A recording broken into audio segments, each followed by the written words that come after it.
In the back of my mind, I always wanted to be a professional sports person.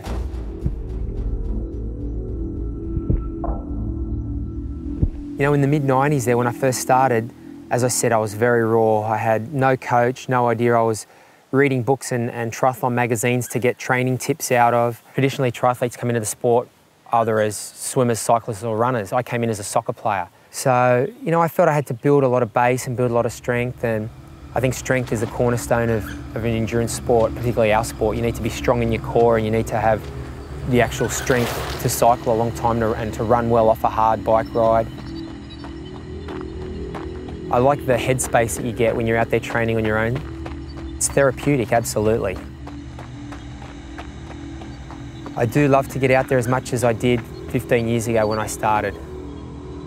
That drive and motivation is 100% will always be there while it's not impacting on the family. I think that for me that's the main consideration now, is how what I do impacts on everybody.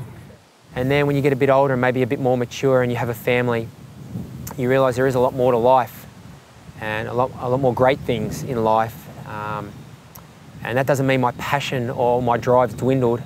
It just means there's other things now. When I started in the mid-90s, my motivation was to be the best athlete I could, and that's still the same to this day. You know, I made a commitment to not be one of these people who has regrets at the end of a career or at the end of a season, so I think that's reflected in the way I prepare for each season and the way I prepare for each race. You know, I think I leave no stone unturned. I do everything I can possibly to prepare mentally and physically.